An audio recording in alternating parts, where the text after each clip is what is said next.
வணக்கம். அமரர் கல்கியின் பொன்னியின் செல்வன் பாகம் 3 கொலைவாள். அத்தியாயம் 44. நந்தி வளர்ந்தது.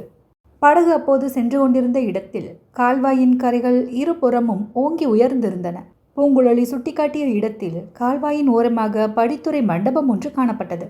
படிகள் முடிந்து மண்டபம் தொடங்கும் இடத்தில் 2 ஓரங்களிலும் 2 நந்தி விக்கிரகங்கள் அமைக்கப்பட்டிருந்தன. சிறந்த வேலைப்பாடுடனும் ஜீவ கலையுடனும் விளங்கிய அந்த நந்தி பகவானுடைய சிலைகளை இன்றைக்கெல்லாம் பார்த்து கொண்டே இருக்கலாம். இந்த சிலைகளின் முக்கியம் பற்றியே அம்மண்டபத்துக்கு நந்தி மண்டபம் என்று பெயர் ஏற்பட்டிருந்தது. வருஷத்துக்கு ஒருமுறை வசந்த உற்சவத்தின் போது திருநாகை காரோணத்து காயாரோகண சுவாமியும் நீலாயதாட்சி அம்மனும் அந்த மண்டபத்திற்கு விஜயம் செய்து கொலு வீற்றிருப்பது வழக்கம். அப்போது மக்கள் திரள் திரளாக அங்கே வந்து சேர்வார்கள். உற்சவம் பார்த்துவிட்டு நிலா விருந்தும் அருந்திவிட்டு திரும்பி செல்வார்கள். நகரத்திலிருந்து சற்று தூரத்தில் இருந்தபடியால் மற்ற சாதாரண நாட்களில் இங்கே ஜனங்கள் அதிகமாக வருவதில்லை. படகு மண்டபத்தை நெருங்கியது. மண்டபத்திலிருந்து 2 பெண்மணிகளையும் பார்த்த பிறகு இளவரசனுக்கு வேறு எதிலும் பார்வையும் செல்லவில்லை, கவனமும் செல்லவில்லை.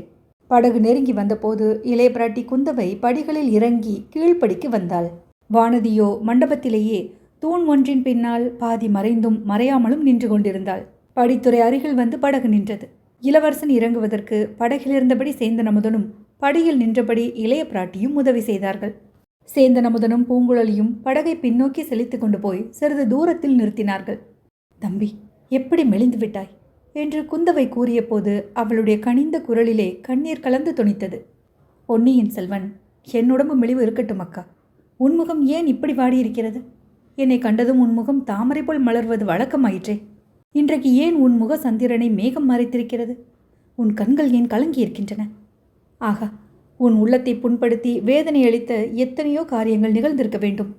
இல்லாவிடில் எனக்கு அவ்வளவு அவசரமான ஓலை அனுப்பியிருக்க மாட்டாய் என்றான். ஆம் தம்பி, எத்தனையோ அவசரமான விஷயங்கள் சொல்ல வேண்டும், கேட்க வேண்டும். இலங்கையின் தங்க சிம்மாசனத்தை வேண்டாம் என்று தள்ளிய வள்ளலே, இந்த கருங்கல் சிம்மாசனத்தில் சிறிது நேரம் உட்கார்ந்து கொள் என்றாள். பொன்னியின் செல்வன் உட்காரும்போது தமக்கையின் பாதங்களை தொட்டு கண்களில் ஒற்றிக்கொண்டான். குந்தவை அவனுடைய தலையை கரத்தினால் தொட்டு உச்சி முகர்ந்தாள். அவளுடைய கண்களில் மேலும் கண்ணீர் ததும்பியது.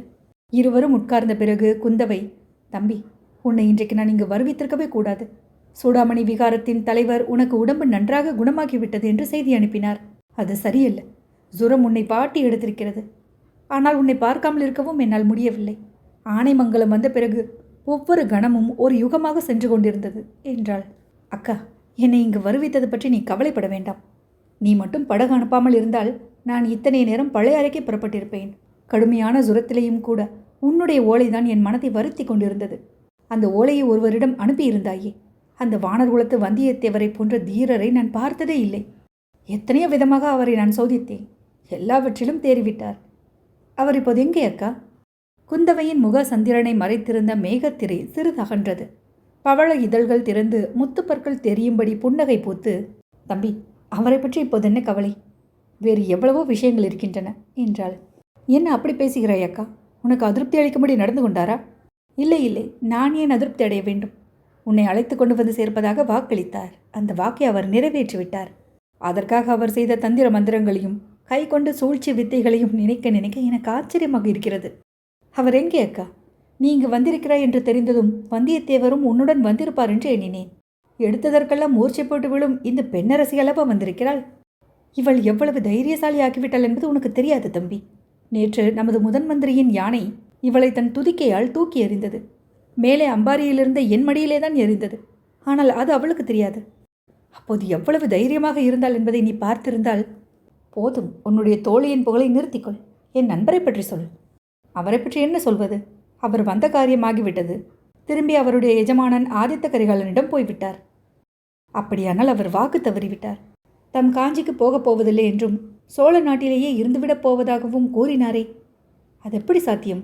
சோழ நாட்டில் இருந்து அவர் என்ன செய்வது? இங்கே உள்ளவர்களின் கதியே நாளைக்கு என்ன ஆகும் என்று தெரியாமல் இருக்கிறது. அவர் பேரில் உனக்கு அவ்வளவு பிரியமாயிருந்தால் சக்கரவர்த்தியிடம் தெரிவித்து அவருடைய முன்னோர்கள் ஆன்ற சிற்றரசை அவருக்கு திருப்பிக் கொடுக்கும்படி செய்துவிட்டால் போகிறது. சிற்றரசை வைத்துக்கொண்டு அந்த மகாவீரர் என்ன செய்வார் அக்கா? எல்லா சிற்றரசர்களும் என்ன செய்கிறார்களோ அதை அவரும் செய்கிறார். நீதான் இலங்கை ராஜ்யம் வேண்டாம் என்று மறுத்தாய். அதுபோல் அவரும் வேண்டாம் என்று சொல்வார் என்று நினைக்கிறாயா? இளவரசன் இளநகை புரிந்த வண்ணம், அக்கா, இலங்கை ராஜ்யம் வேண்டாம் என்று நான் சாட்சிகள் வைத்துக்கொண்டு மறுத்திருக்கிறேன். அப்படி இருந்தும் என் மீது குற்றம் சாட்டி சிறைப்படுத்தி கொண்டு வர தந்தை கட்டளையிட்டிருக்கிறார். தம்பி, நீ ராஜ்யத்தை ஒப்புக்கொண்டிருந்தால் உன்னை சிறைப்படுத்தி கொண்டு வர கட்டளை பிறந்திருக்காது. நீ சுதந்திர மன்னனாக்கியிருப்பாய். அப்போது உன்னை யார் சிறைப்படுத்த முடியும்? தந்தையின் விருப்பத்துக்கு விரோதமாக அவ்விதம் நான் நடந்து கொண்டிருக்க வேண்டுமா? பொன்னியின் செல்வா, நீ இலங்கை ராஜ்யத்தை ஒப்புக்கொண்டிருந்தால் தந்தை மகிழ்ச்சி அடைந்திருப்பார். மிச்சமுள்ள சோழ சாம்ராஜ்யத்தை உன் தமையனுக்கும் மதுராந்தகனுக்கும் பிரித்து கொடுத்து மன நிம்மதி அடைந்திருப்பார். இப்போதும் அதற்குத்தான் முயற்சி நடக்கிறது தம்பி. கொள்ளிடத்துக்கு வடக்கே ஒரு ராஜ்யமாகவும் தெற்கே ஒரு ராஜ்யமாகவும் பிரித்துவிட பிரயத்தனம் நடக்கிறது. நீ வந்தால் இந்த விஷயத்தில் தந்தைக்கு உதவியாய் இருப்பாய் என்று அவருக்கு நம்பிக்கை. முன்னால் உனக்கு சொல்லி அனுப்பி நீ வராதபடியால் இப்போது சிறைப்படுத்தி கொண்டு வரச் சொன்னார். இலங்கை ராஜ்யத்தை நீ மறுத்துவிட்டாய் என்பது சக்கரவர்த்திக்கு நன்றாய் தெரியும். ராஜ்யத்தை பிரிப்பதற்கு நான் ஒரு நாளும் உதவி இருக்க மாட்டேன். அதேபோல் பெரிய குற்றம் வேறொன்றும் இல்லை. அதைவிட சித்தப்பா மதுராந்தகருக்கே முழு ராஜ்யத்தையும் கொடுத்து விடலாம். அப்படியானால் முதன் மந்திரியும் நீயும் ஒரே மாதிரி அபிப்பிராயம் கொண்டிருக்கிறீர்கள். ஆம், முதன் மந்திரியும் அப்படித்தான் கருதுகிறார். இலங்கைக்கு அவர் வந்ததே இதை பற்றி என்னுடன் கலந்து பேசுவதற்காகத்தான். அக்கா, இலங்கை ராஜ்யத்தை நான் வேண்டாம் என்று மறுத்ததன் உண்மை காரணத்தை சொல்லட்டுமா? என்னிடம் சொல்லாமல் வேறு யாரிடம் சொல்வாய் தம்பி? ஆம், என் அந்தரங்கத்தை சொல்வதற்கு வேறு யாரும் இல்லைதான். இலங்கைக்கு போவதற்கு முன்னால் அந்நாட்டை பற்றி பிரமாதமாக எண்ணியிருந்தேன். போன பிறகுதான் அது எவ்வளவு சிறிய நாடு என்று தெரிந்தது. குதிரையில் அல்லது யானையில் ஏறி புறப்பட்டால் ஒரே நாளில் அந்நாட்டின் மேற்கு கடற்கரையிலிருந்து கிழக்கு கடற்கரைக்கு போய்விடலாம். சோழ நாடு மட்டும் அதை விட பெரியதா தம்பி? இந்த நாட்டையும் அப்படி ஒரே நாளில் குதிரை ஏறி கடந்து விட முடியாதா? சோழ நாடும் சிறியதுதான். ஆகையினால்தான் சோழ நாட்டு கிரீடத்தை எனக்கு யாரேனும் அளித்தாலும் வேண்டாம் என்றுதான் சொல்வேன். இந்த தெய்வ தமிழகத்தை சோழ நாடு, பாண்டிய நாடு, சேர நாடு என்று பிரித்தார்களே, அவர்கள் பெரிய குற்றம் செய்தார்கள். அதனாலே தான் தமிழகத்தில் வீராதி வீரர்கள் பிறந்தும் இந்த நாடு சோபிப்பதில்லை. வடநாட்டிலே சந்திரகுப்தர் என்ன, அசோகர் என்ன, சமுத்திரகுப்தர் என்ன, விக்ரமாதித்தர் என்ன, ஹர்ஷவர்தனர் என்ன, இப்படி மகா சக்கரவர்த்திகள் தோன்றி மகா சாம்ராஜ்யங்களை ஆண்டிருக்கிறார்கள். தமிழ்நாட்டில் அவ்விதம் யாரேனும் பெரிய சாம்ராஜ்யத்தை ஸ்தாபித்து ஆண்டதுண்டா? காஞ்சி பல்லவர் குலத்தில் மகேந்திர சக்கரவர்த்தியும் மாமல்லரும் இருந்தார்கள். பிறகு அந்த குலமும் க்ஷணித்து விட்டது. அக்கா, நான் ராஜ்யம் ஆள்வதாய் இருந்தால் இந்த மாதிரி சின்னஞ்சிறு ராஜ்யத்தை ஆளமாட்டேன். இலங்கை முதல் கங்கை வரையில் பரவி நிலை பெற்ற ராஜ்யத்தை ஆள்வேன். மாலத்தீவிலிருந்து சாவகத்தீவு வரையில் தூர தூர தேசங்களில் புலிக்கொடி பறக்கும் மகா சோழ சாம்ராஜ்யத்தின் சிம்மாசனத்தில் வீற்றிருப்பேன். என்னை பைத்தியக்காரன் என்றுதானே எண்ணுகிறாய்? இல்லை அருள்வர்மா, என்னைப் போல் ஆகாச கொட்டைகள் கட்டுவதற்கும் கற்பனை கனவுகள் காண்பதற்கும் நீயும் ஒருவன் இருக்கிறாயே என்று எண்ணி மகிழ்கிறேன். நீ பைத்தியக்காரனாய் இருந்தால் நான் உன்னை விட பெரிய பைத்தியக்காரி. நம்முடைய தந்தையின் பாட்டனார் பராந்தக சக்கரவர்த்தி அப்படியெல்லாம் மனோராஜ்யம் செய்திருந்தார் என்பதை நான் அறிவேன். அவர் காலத்தில் அது பூரணமாய் நிறைவேறவில்லை.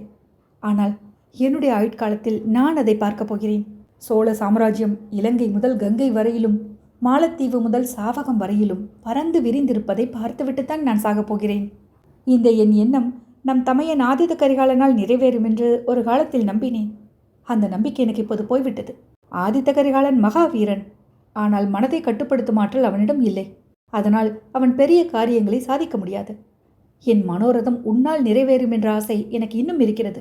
ஒருவேளை அதுவும் கைகூடாமல் போகலாம். அதனாலும் நான் நிராசை அடைய மாட்டேன். உன்னால் கைகூடாவிட்டால் உனக்கு பிறக்கும் பிள்ளையினால் கைகூடும் என்று உறுதி கொண்டிருக்கிறேன். உனக்கு பிறக்கும் புதல்வனை பிறந்த நாளிலிருந்து நானே எடுத்து வளர்ப்பேன். அவனை இந்த உலகம் கண்டறியாத மகாவீரனாக்குவேன். அற்ப ஆசைகளில் அவன் மனதை செலுத்த விடாமல் அற்புதங்களை சாதிக்கக்கூடிய புருஷ சிங்கமாக்குவேன். அக்கா, நீ என்னை விட பெரிய பைத்தியம் என்பது நிச்சயம். எனக்கு கல்யாணம் செய்து கொள்ளும் எண்ணமே இல்லை. எனக்கு பிறக்கப் போகும் புதல்வனை பற்றி நீ பேச ஆரம்பித்து விட்டாய். நீ செல்லம் கொடுத்து வளர்க்கும் தோழிகளில் யாருக்காவது அத்தகைய எண்ணம் இருந்தால், என்னை மணந்து கொண்டு மணிமகுடம் சூடி சிம்மாசனத்தில் வீற்றிருக்கலாம் என்ற ஆசை இருந்தால் அது ஒரு நாளும் நிறைவேறப் போவதில்லை. இதை நிச்சயமாய் அவர்களுக்கு சொல்லிவிடு என்று பொன்னியின் செல்வன் கூறிய போது அவனுடைய பார்வை ஒரு கணம் மண்டபத்தின் தூணுக்கு பின்னால் நின்றிருந்த வானதியின் பால் சென்றது. மறுகணம் அவன் திரும்பிய போது அவனுக்கு எதிரே இருந்த படித்துறை நந்தி விக்கிரகத்தை பார்த்தான். அக்கா, ஒரு செய்தி. இலங்கை சிறிய ராஜ்யமாக இருந்தாலும் அந்த ராஜ்யத்தை முற்காலத்தில் ஆண்ட மன்னர்கள் மகா புருஷர்கள், பெரிய உள்ளங்களை படைத்தவர்கள். அவர்கள் பெரிய பெரிய திட்டங்களை போட்டு பெரிய பெரிய காரியங்களை சாதித்தார்கள். செங்கல்களை கொண்டு மலை போன்ற மேக மண்டலத்தை அளாவிய புத்த ஸ்தூபங்களை நிர்மாணித்தார்கள். 1000 2000 அறைகள் உள்ள புத்த விகாரங்களை கட்டினார்கள். 10000 தூண்கள் உள்ள மண்டபங்களை எழுப்பினார்கள். புத்த பகவான் எவ்வளவு பெரியவர் என்பதை பார்த்தவுடன் தெரிந்து கொள்ளும்படியாக அதோ அந்த தென்னை மர உயரம் உள்ள புத்தர் சிலைகளை அமைத்தார்கள். அக்கா, இதோ நமக்கு முன்னால் இருக்கும் நந்தி விக்கிரகத்தை பார், எவ்வளவு சின்னஞ்சிறியதாக இருக்கிறது. அடியும் முடியும் காண முடியாத மகாதேவரின் வாகனமாகிய நந்தி எவ்வளவு சிறியதாகவா இருக்கும்? கைலாசத்தில் பரமசிவனுடைய பரிவாரங்களோ பூதகணங்கள். அந்த பூதகணங்கள் அடிக்கடி வந்து தொந்தரவு செய்யாமல் கைலாசத்தின் வாசலில் நின்று காவல் புரிகிறவர் நந்தி தேவர். அவர் இவ்வளவு சிறிய உருவமாய் இருந்தால் பூதகணங்களை எப்படி தடுத்து நிறுத்த முடியும்? அதோ பாரக்கா, என் கண் முன்னால் இதோ இந்த நந்தி வளர்கிறது. வளர்ந்து வளர்ந்து வளர்ந்து பெரிதாகிறது. பிரம்மாண்டமான வடிவம் பெற்று இம்மண்டபத்தின் மேற்கூரையை முட்டுகிறது. மேற்கூரை இப்போது போய்விட்டது. நந்தி பகவான் வானமளாவி நிற்கிறார். பூதகணங்கள் வருகிறார்கள். நந்தி பகவானை பார்த்து பயபக்தியுடன் நின்று சிவனை தரிசிக்க அனுமதி கேட்கிறார்கள். நந்தி பகவான் அவ்வளவு பெரியவராயிருந்தால் சிவபெருமான் வீற்றிருக்கும் ஆலயம் எப்படி இருக்க வேண்டும்? தக்ஷணமேரு என்று சொல்லும்படி வானை அளாவிய கோபுரம் அமைக்க வேண்டாமா? அதற்கு தக்கபடி பிரகாரங்கள் இருக்க வேண்டாமா? இப்போது சோழ நாட்டில் உள்ள கோயில்கள் அகஸ்திய முனிவர் கோயில் கொள்வதற்குத்தான் ஏற்றவை, சிவபெருமானுக்கு உகந்தவை அல்ல. எனக்கு ராஜ்யமும் வேண்டாம், ஒன்றும் வேண்டாம். சோழ சிம்மாசனத்தில் யார் அமர்ந்தாலும் ஆலய திருப்பணி அதிகாரியாக என்னை நியமிக்கும்படி கேட்டுக்கொள்வேன். தம்பி, நம் 2 பேரில் பைத்தியம் யாருக்கு அதிகம் என்று போட்டி போட வேண்டியதுதான்.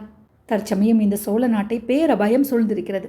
உட்பகைவர்களாலும் வெளிப்பகைவர்களாலும் சிநேகிதர்கள் போல் நடிக்கும் பகைவர்களாலும் அபாயம் ஏற்பட்டிருக்கிறது.